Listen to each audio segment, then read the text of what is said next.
ng mundo.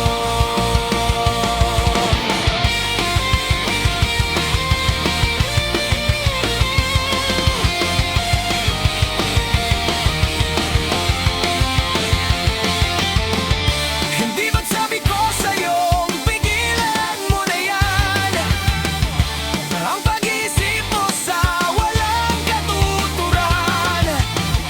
Hindi maalis ng alakad ng pag-iyak, bigyan mo ng daan ang bago mong tinatak.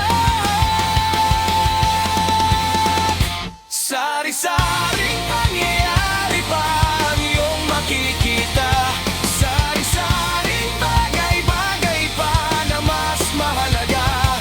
Ngayon sabihin mo kung hindi ka pa kontento, marami pang magaganap dito sa pag-ikot ng mundo.